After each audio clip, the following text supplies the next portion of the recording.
dei pesi leggeri. 99 combattimenti da professionista, 93 vittorie, 5 pareggi, una sconfitta.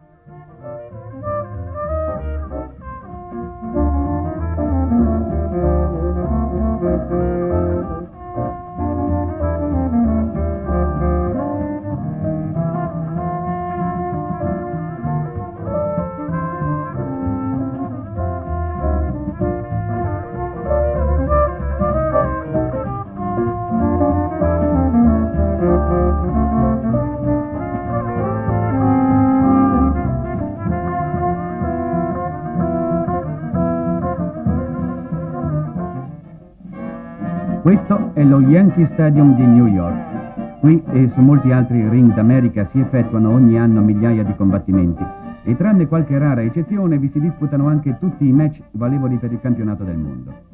E i titoli mondiali in possesso dei pugili d'oltreatlantico, gira e rigira, rimangono in terra d'America, dove il pugilato è sport, ma in particolar modo anche fonte di lauti guadagni.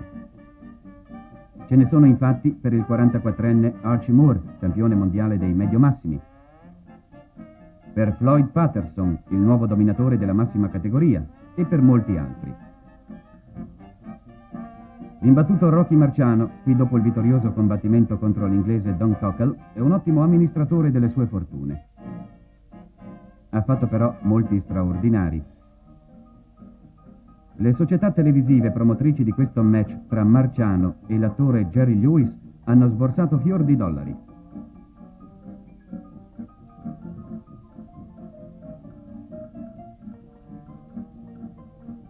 E proprio questi arrotondamenti permettono ai pugili americani di incassare i colpi durissimi del fisco.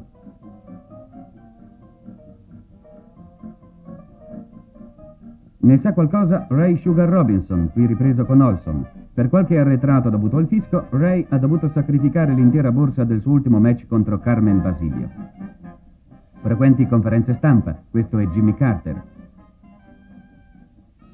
Moltissime riunioni presenziate da nuovi e vecchi campioni e varie altre manifestazioni servono agli organizzatori americani per propagandare vieppiù la noble art nel loro paese.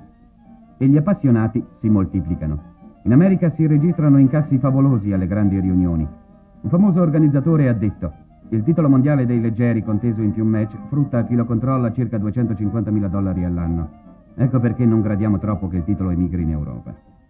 Parlando di cifre, dobbiamo presentarvi questi due signori, Jack Dempsey e Gene Tunney, che dopo 28 anni si sono ritrovati sul ring del Soldiers Field, dove nel 1927, alla presenza di 110.000 spettatori, fecero registrare un incasso di oltre $1 miliardo, primato insuperato. Tra i pugili europei riusciti a conquistare la massima corona pugilistica, l'Italia vanta Primo Carnera nei pesi massimi e Mario D'Agata nei pesi gallo.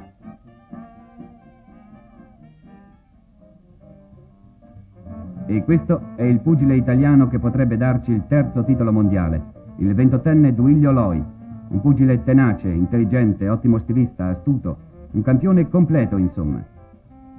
Dal suo manager Giovanni Busacca sapremo perché Duilio non è giunto finora al combattimento per il campionato del mondo dei pesi leggeri.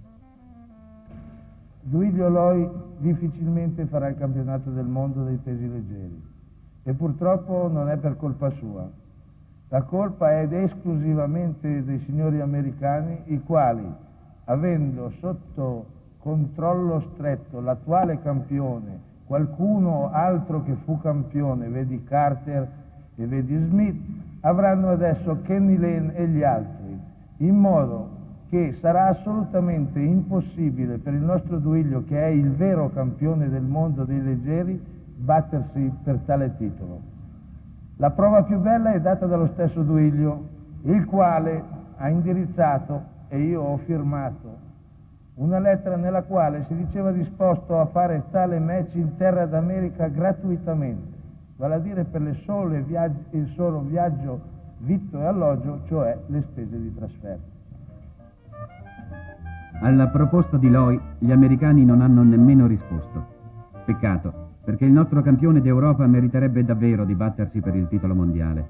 Lo meriterebbe perché vanta una splendida carriera, che è cominciata così. La prima volta che sono andato in palestra avevo 14 anni e credevo di andare in una palestra, mettere i guanti e spaccare tutto. Invece dopo un po' di giorni mi sono accorto che era tutta un'altra cosa, bisogna prima allenarsi, fare la ginnastica e dopo i guanti si facevano. Però io ero voluto farli subito. E trovo un amico, ci siamo dati un fracco di legnate che io un po' col naso rosso e lui con la bocca sanguinante, ce ne siamo tornati a casa un po' sconsolati. Ma ho voluto prendere duro. Sono arrivato fino al 45 e qua ho fatto il primo combattimento da dilettante, da novizio. E qua l'ho preso.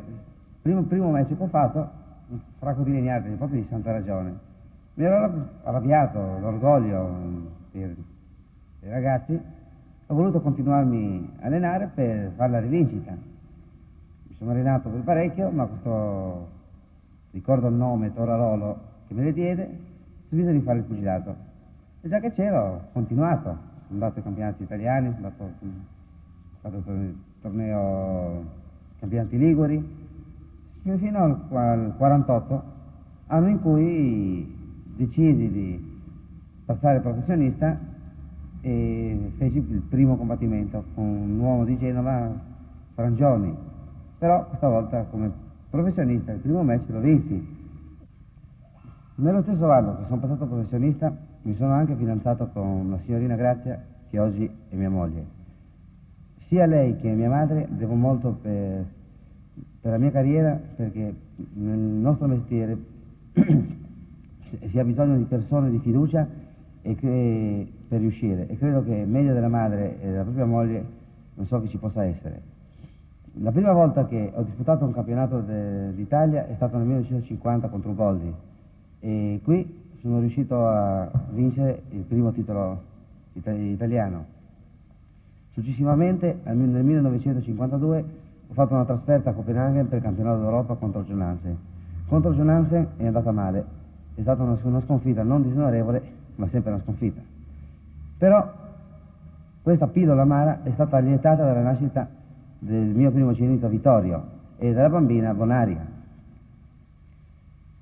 Questi miei figli sono riusciti a darmi una forza ancora maggiore per riuscire nel 1954, in febbraio, a prendermi una rivincita e il titolo europeo della categoria contro lo stesso John Hansen. Palazzo dello Sport di Milano. Loi, in pantaloncini scuri, ha iniziato il match che lo porterà a conquistare il titolo europeo dei leggeri contro il detentore Jürgen Johansen. Dopo 3 round equilibrati, il pugile italiano prende decisamente l'iniziativa e ben presto scopre il punto debole del danese, che accusa visibilmente i colpi al bersaglio grosso. Col passare delle riprese la superiorità di Loi si fa netta. Il campione vincerà i punti, ma con largo margine. Loi è così proclamato nuovo campione d'Europa. Dedicherà questo titolo alla memoria del padre, disperso nell'ultima guerra.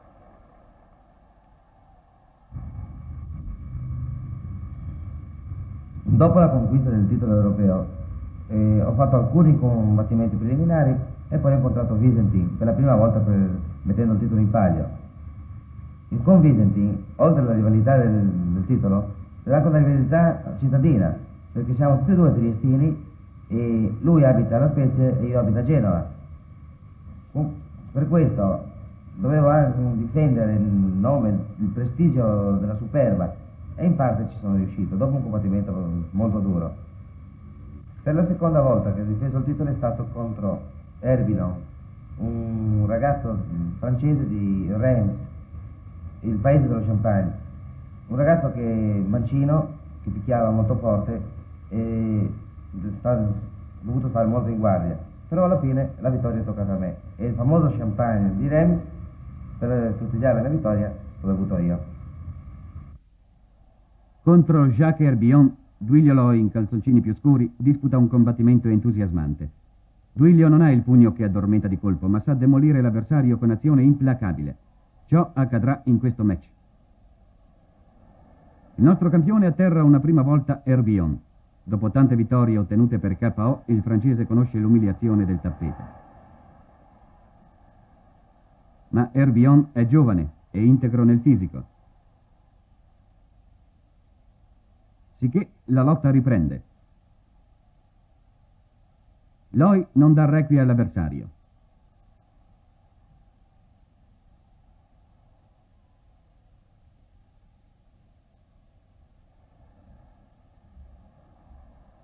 Raggiunto da un colpo al fegato, Herbion si accartoccia a terra. Questa volta è il gong a salvare il transalpino.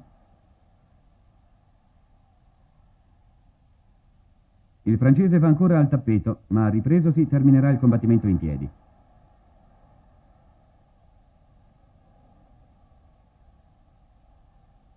Vince così Loi ai punti, conservando la sua corona europea.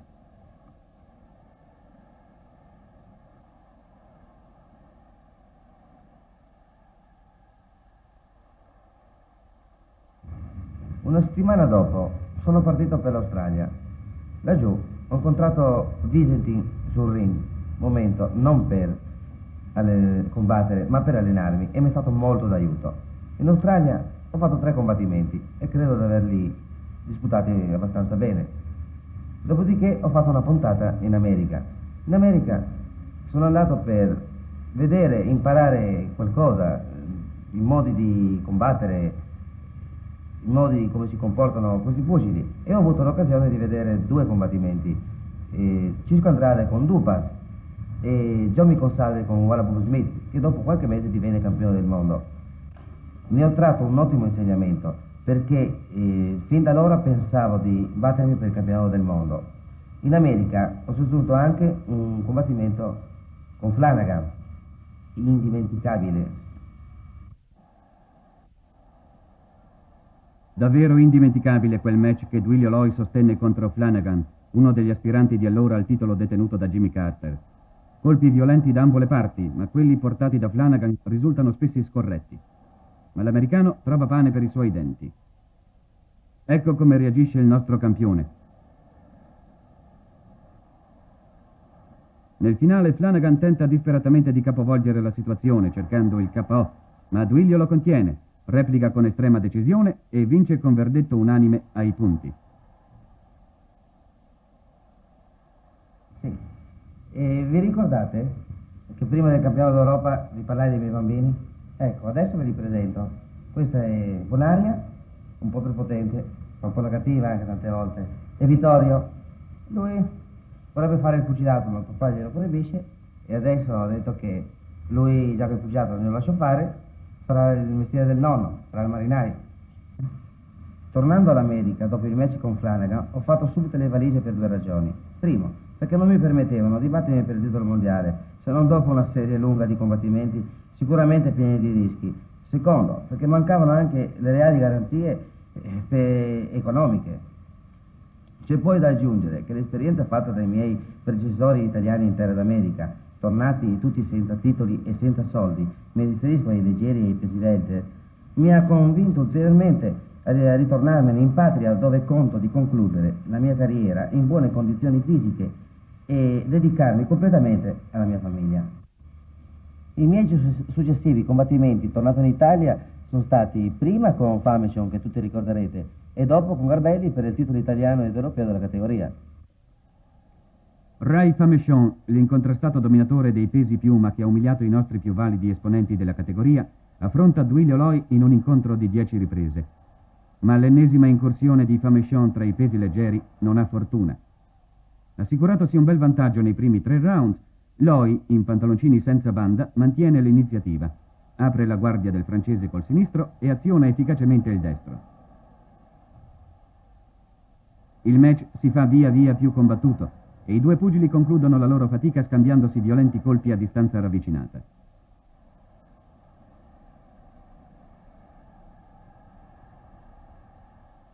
Al termine, il verdetto è favorevole a Duilio Loi. A Giancarlo Garbelli, calzoncini chiari, si presenta la più grande occasione della sua carriera. Una vittoria su Loi lo porterebbe a conquistare 2 titoli, l'italiano e l'europeo. Ma il giovane milanese viene presto imbrigliato dalla maggiore classe ed esperienza di Loi. La prova di Garbelli resta comunque ammirevole. Al termine delle 15 riprese, chiara vittoria ai punti del campione d'Europa. Nel novembre del 1955 il Palazzo dello Sport di Milano è pronto ad ospitare un match di eccezionale interesse. Un peso leggero francese, Séraphin Ferrer, giunto al titolo nazionale con una spettacolosa serie di vittorie, ottenute in gran parte per KO, affronta Duilio Loi che mette in palio il titolo europeo.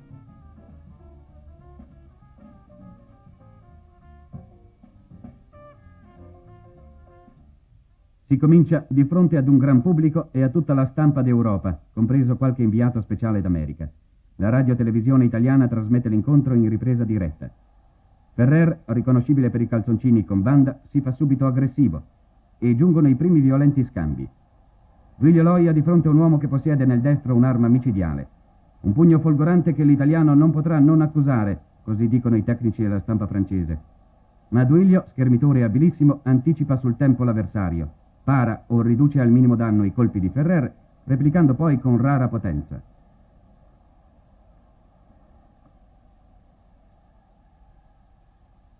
Ad un certo punto Ferrer trattiene irregolarmente il sinistro di Loi e da allora una scarica di ben 10 colpi raggiunge il francese.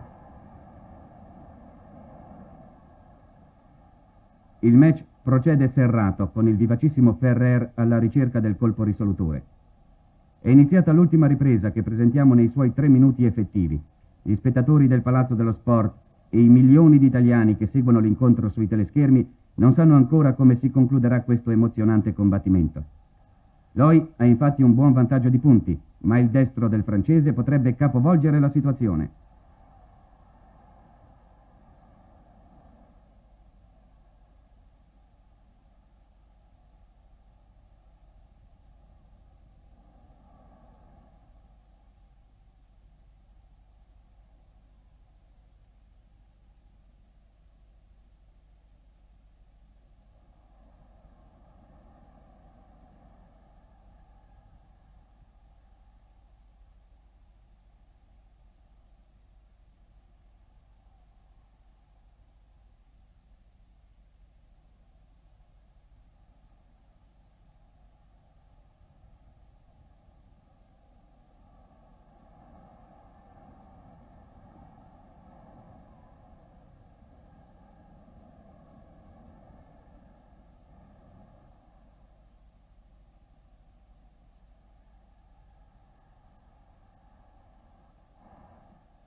Il sogno di Séraphin Ferrer è svanito.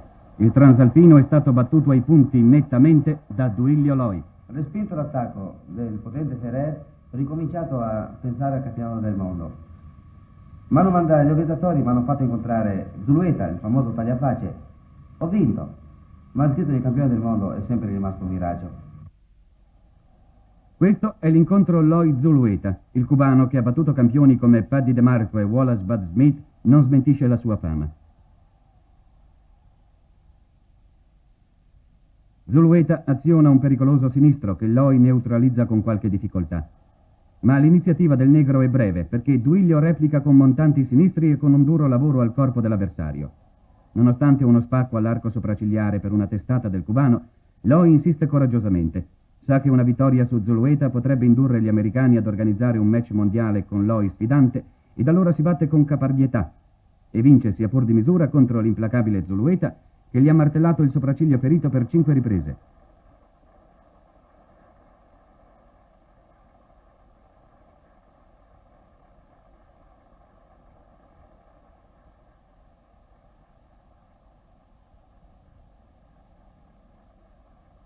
È venuto il turno dei due spagnoli, Hernandez e Galiana. Galiana alla vigilia aveva detto che era il mio castigamati, che il match non me lo faceva finire. E vedete un po' come è terminato. Fred Galiana, strappato a Famechon il titolo europeo dei Piuma, affronta Duilio Loi nella categoria superiore.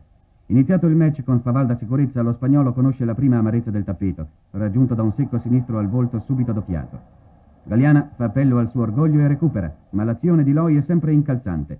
Mai visto il triestino così spietato.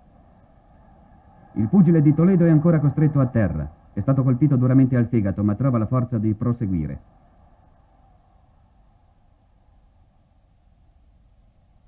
Il match è tutto un monologo di Loi. Colpi su colpi si abbattono su Galiana, che tenta inutilmente di organizzare una valida difesa.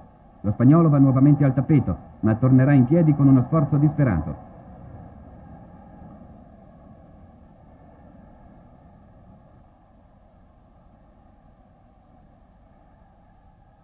Viene abbattuto definitivamente alla sesta ripresa da un Loi che non gli ha perdonato le spacconate della vigilia. Pure l'altro spagnolo, Hernandez, riuscito a pareggiare con Loi nel primo incontro, verrà successivamente sconfitto e nettamente.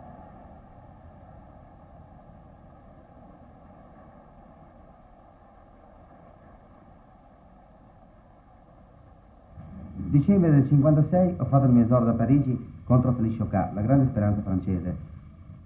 E per allenarmi mi sono trasferito una decina di giorni prima e come partner ho avuto due nomi illustri, Alphonse Enemy e Sherif Amiat. A Parigi contro Félix Chocat, in pantaloncini bianchi, Loi supera con l'estro e l'efficacia della sua box la speranza francese dei leggeri, ancora troppo acerba. Chocat mette in mostra temperamento e aggressività, ma Loi riesce sempre a contenerlo. I francesi sperano ardentemente che Félix riesca a vendicare la cocente sconfitta subita un anno fa a Milano dall'enfant prodige Séraphin Ferrer, ma Loi disinganna tutti, vincendo meritatamente ai punti. Loi è la bestia nera dei pesi leggeri francesi, come lo è Humes per i medi italiani.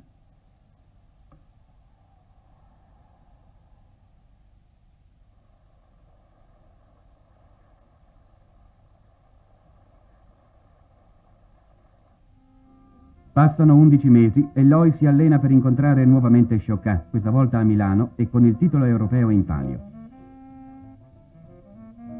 Félix si annuncia in gran forma, ha sostenuto brillanti match in America e ha dichiarato: Loi è un grande pugile ma posso batterlo.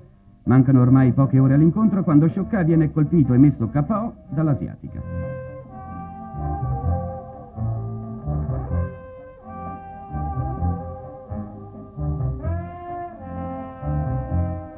Duilio Loi affronta allora Marcel Dupré, in attesa dell'incontro con Chocat rimandato al 30 novembre. Vincendo facilmente, Loi conquista la sua 93esima vittoria. 5 incontri li ha pareggiati, Malé, Tanner, Antonini, Marconi e Hernandez. Una sola sconfitta da Johansen brillantemente riscattata. Arrivederci Duilio, al tuo 100° combattimento. Tornato ad essere un cittadino come tanti altri, Duilio dedica ora le più assidue cure al suo ristorante che gestisce personalmente, aiutato dalla madre.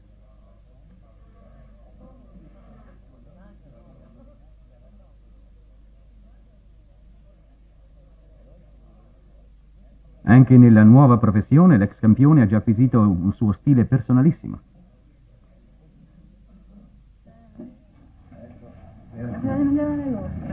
Stasera? Ho l'onore di essere io. Posso consigliare qualcosa per poter mangiare? Ecco, dei tagliolini al prosciutto che sono veramente buoni. Cos'è una specialità? È una specialità della casa. Premuroso e compito, è pronto ad accorrere dai clienti. Un consumé di carne e di pollo. Dopo vengo a consigliarvi anche dei cotolette al cartoccio che poi vi faccio vedere che sono Un'altra buone bottiglia. veramente. Un'altra bottiglia da casa. Mi mandi il signor Lloyd, per favore? C'è qualcosa No, che no, non va tutto bene. Il Subito? signor Lloyd, grazie. Per tutti ha un consiglio, un suggerimento davvero maître. Molti però continuano a considerarlo soltanto un campione. No, desideriamo semplicemente un autografo per solo il per mio quello? bambino, Ben volentieri. che è Il sempre bambino? stato un suo ammiratore. Grazie mille. Prego. Grazie. Poi è mio dovere farlo questo. Comodi. Volentieri. Nuovamente arrivederci. Arrivederci. Vedo che il primo è andato bene, è stato col Kerry. Dopo cosa posso consigliarvi? C'è del vitello al latte che è veramente buono. Può andare, signore? Ma ci consigli lei, signor Lloyd? Ecco, d'accordo. Lei, signore? Va bene? Duilio. E ci sono anche gli amici, in eterna discussione su questo o quel combattimento. Oh, scusatemi, sono venuto prima. Senti Duilio, noi è tanto tempo che stiamo discutendo circa i tuoi incontri e non siamo d'accordo. Io vorrei farti Come una non sei domanda. d'accordo? Non siamo d'accordo sulle opinioni. Vorrei farti una domanda. Mi vuoi dire per favore qual è stato l'avversario più difficile che hai incontrato tecnicamente? Perkins. È stato molto difficile. Come lui c'è stato un certo Joe Lucy inglese, poi c'è stato un certo Carrarà, Al Nevarez, tutta gente che tocca via e...